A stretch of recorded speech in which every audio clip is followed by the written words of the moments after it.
British की जो home minister, उन्होंने एक इंटरव्यू देते हुए स्टेटमेंट दिया है कि जो पाकिस्तानी ओरिजिन्स हैं वो ब्रिटिश गर्ल्स को जो है वो डिस्ट्रॉय कर रहे हैं, सेक्सुअली अब्यूज़ करते हैं, ड्रग्स देते हैं, पता नहीं क्या क्या करते हैं। दरअसल ब्रिटेन की गृह मंत्री बाल यौन शोषण को खत्म करने के लिए एक नया कानून लेकर आई है। इसके मुताबिक बाल यौन शोषण को रिपोर्ट करना संबंधित नागरिकों के लिए कानूनी रूप से बाध्य होगा। मीडिया से नए कानून के बारे में बात करते हुए सुएला ने बिना किसी लीपापोती के सीधे ब्रिटिश पाकिस्तानी अपराधियों का जिक्र किया। उन्होंने कहा कि इस तरह के अपराधों में ज्यादातर ब्रिटिश पाकिस्तानी पुरुष होते हैं। कायदा एक गैंग के रूप में ये हो रहा है, न सिर्फ एक शहर में बल्कि कई शहरों में। ये लोग छोटी छोटी लड़कियों को, कुछ 11 साल की, 12 साल की, कुछ टीनेजर्स, उनको ड्रग्स देते हैं, बहलाते फुसलाते हैं, उसके बाद सामूहिक रूप से उनका बलात्कार करते हैं, यौन शोषण करते हैं, उसके वीडियो बनाते हैं और फिर उनको न केवल धमकी देते हैं बल्कि बेच तक देते हैं। ऐसे में अपने बयान को लेकर सुएला ब्रेवरमैन पाकिस्तानियों के निशाने पर आ गई है। जय हिंद दोस्तों, पाकिस्तान ब्रेकिंग न्यूज चैनल में आप सभी का हार्दिक स्वागत। यूके की मिनिस्टर सुएला ब्रेवरमैन ने पाकिस्तानियों के ऊपर एक सबसे बड़ा आरोप लगाया कि पाकिस्तानी इलीगल आकर यूके में लड़कियों का रेप करते हैं और उनको ड्रग ट्रैफिकिंग और सभी इलीगल चीज़ों में इनको इन्वॉल्व करते हैं।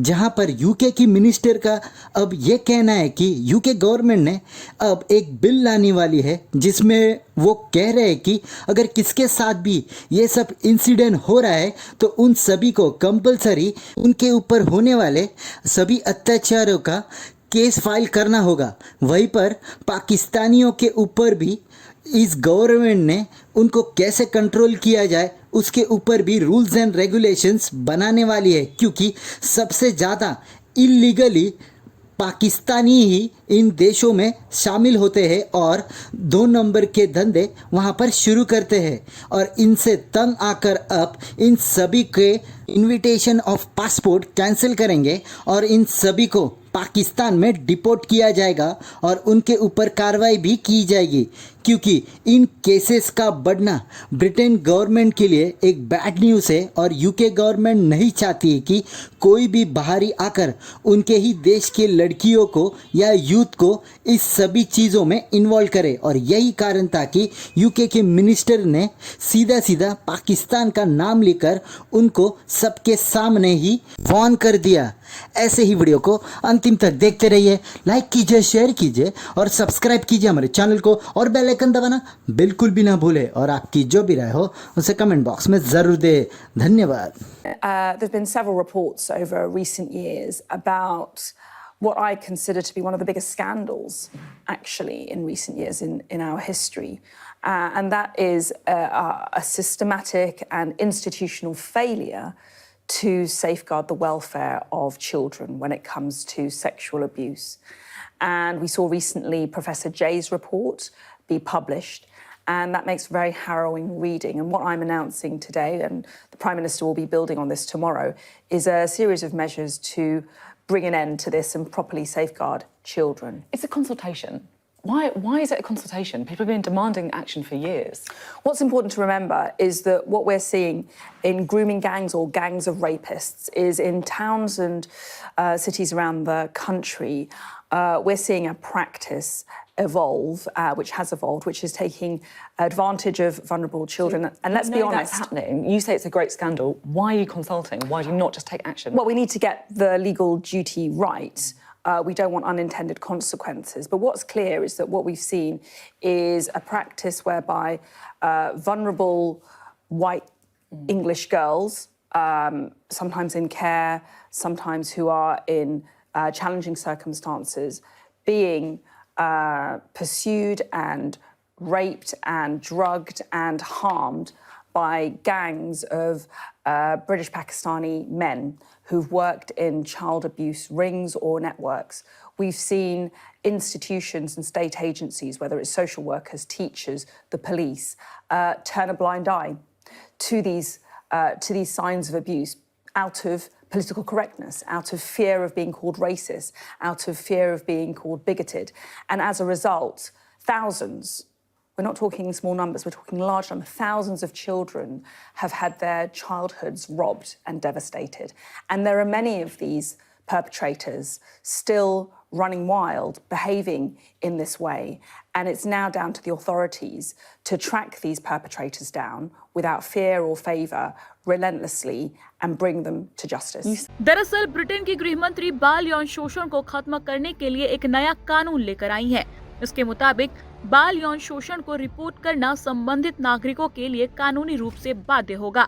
मीडिया से नए कानून के बारे में बात करते हुए सुएला ने बिना किसी लीपापोती के सीधे ब्रिटिश पाकिस्तानी अपराधियों का जिक्र किया। उन्होंने कहा कि इस तरह के अपराधों में ज्यादातर ब्रिटिश पाकिस्तानी पुरुष होते हैं। सुएला ने कहा, पॉलिटिकल करेक्टनेस अधिकारियों को उनका काम करने से रोकती है। सरकार का कहना है कि जरूरी रिपोर्टिंग पर ध्यान केंद्रित किया जाएगा। बाल शोषण पर चुप्पी साधने वालों की जिम्मेदारी सुनिश्चित की जाएगी। होम ऑफिस का मानना है कि युवा लड़कियों की देखभाल करने वाले प्रोफेशनल नस्लवादी और कट्टर कहे जाने के डर से और पॉलिटिकल करेक्टनेस के चलते शोषण पर आंखें मूंद लेते हैं। उन्होंने कहा कि इस डर की वजह से हजारों बच्चों का बचपन तबाह हो गया और अपराधी खुलेआम घूम रहे हैं। सुएला ब्रेवरमैन ने बताया कि इनमें टीचर्स, पुलिस और राज्य एजेंसियों के लोग भी शामिल हैं। मीडिया से बातचीत करते हुए सुएला ने कहा, इस तरह के अपराधियों में ब्रिटिश पाकिस्तानी पुरुषों का समूह है जो ब्रिटिश मूल्यों के साथ पूरी तरह से असंगत सांस्कृतिक दृष्टिकोण रखते हैं। सुएला ने कहा, उनकी गतिविधियां एक खुली मिस्ट्री है। इसके बावजूद उनके खिलाफ अपने समुदाय और समाज दोनों ने ही आवाज नहीं उठाया। जानबूझकर आंखें मूंद लेना, कार्रवाई में विफलता और चुप्पी ने इस दुर्व्यवहार को सक्षम बना दिया है। उन्होंने कहा कि ये लोग लड़कियों को ड्रग्स देकर उनका शोषण करते हैं। तो इंडिया के किसी न किसी बंदे के कहने भी पाकिस्तान का नाम खराब कर सकता है। तो इसमें जो है ना, आपने कहा, आप ऋषि सनक की बात कर रहे हो कि जो इंडियन रीजन है, आपने कहा कि सिर्फ पाकिस्तान का ही नाम क्यों लिया गया है। मेरा यही सवाल था अगला कि वहाँ इंडियंस का क्यों नहीं नाम लिया गया। वो उन्होंने ये नहीं कहा कि इंडियंस ऐसा करते हैं, सिर्फ पाकिस्तान को ऐसा कहा, और पाकिस्तान के साथ उनकी दुश्मनी भी ऐसी कोई खास नहीं है। कहीं ना कहीं कुछ गड़बड़ है। माइनर को अब्यूज़ किया जाता है थ्रू ऑनलाइन चैटिंग, उनको अब्यूज़ किया जाता है। और पिछले दिनों एक खबर भी आई थी फेसबुक पे, एक दो लड़के जो वायरल भी हुए थे, जिसको पुलिस पकड़ ली और वो रो रहा है, माफिया मांग रहा है, और उसने एडमिट भी किया था। अगर एडमिट किया था तो कहाँ, जहाँ आग लगे तो वहाँ कहीं ना कहीं धुआं उठता ही। तो मेरी जो ब्रिटिश प्राइम मिनिस्टर से जो रिक्वेस्ट है कि आप पाकिस्तान का नाम ना ख़राब करें, ठीक है। आप उस मखसूस ग्रुप को अरेस्ट करें, उनके खिलाफ कार्रवाई करें। और इंडियंस की उनकी सर स्कूलिंग देखें, उनका मैट्रिक का बच्चा देखें और हमारे MBA का बच्चा देखें, उनको कंपेयर कर लें। उनकी इंग्लिश देखें, उनका नॉलेज देखें। वो सोचते हैं कि एज ए लीडर्स पैदा करने हैं उन्होंने। बात ये ना कि इंडिया हमारा दुश्मन है, इसमें कोई कमी गुजाई नहीं है, ठीक है। तो बात रही, हम, मुझे लगता है हम अपने दुश्मन खुद के ही हैं। खुद की हम दुश्मन हैं, हम दूसरे बंदे को बात करने का मौका देते हैं। वो पाकिस्तानी को सिलेक्ट करे और उनको पीछे भेज देना, क्या कहते हैं, पाकिस्तान में कि आप यहाँ पे गलत काम क्यों कर रहे हैं। मेरे हिसाब से अगर जो कंट्रोवर्सी है, जो प्रॉब्लम क्रिएट हो रही है ना, तो ये सारी इंडिया की वजह से। एक मखसूस तबका है जो पाकिस्तान को टारगेट करता है, वो सिर्फ इंडिया है। हम हर चीज़ पे ना इंडिया की साजिश क्यों घुसेड़ देते हैं। करे ब्रिटेन, करे कुछ, हम लगाए इल्ज़ाम ब्रिटिश, बीच में इंडिया की साजिश कहाँ से आ जाती है। ये चूरन है। चूरन नहीं है। मैं आपको काउंटर क्वेश्चन करूँ तो इंडियंस पे इल्ज़ाम नहीं लगाया गया, ना बात की गई। और बाकी रही बात, उनके पासपोर्ट की रिस्पेक्ट भी ज़्यादा है, उनको जॉब्स में अपॉर्चुनिटीज़ भी ज़्यादा दी जाती हैं। इंडियंस को एजुकेशन में प्रेफर भी किया जाता है, और इंडियंस पे ऐसा कोई इल्ज़ाम आता भी नहीं, और कहीं ना कहीं इंडियंस कहीं मुलव्वस पाए भी नहीं जाते। तो फिर उन पे कैसे आए? एशिया पे तो नहीं आ रहा, सिर्फ पाकिस्तान की बात कीजिए। अगर पाकिस्तान का अगर ज़रा सा भी, अब देखेंगे महंगाई का दौर चल रहा है, महंगाई का दौर है, तो किस तरह पाकिस्तान को डिग्रेड किया जाता है इंडियन मीडिया के ऊपर, ठीक है। ये टोटल मौका हमने दिया है ना। अब अगर हम गिरते जाएंगे, गिरते को तो सब बोलेंगे कि ये गिर रहा है, ये गिर रहा है।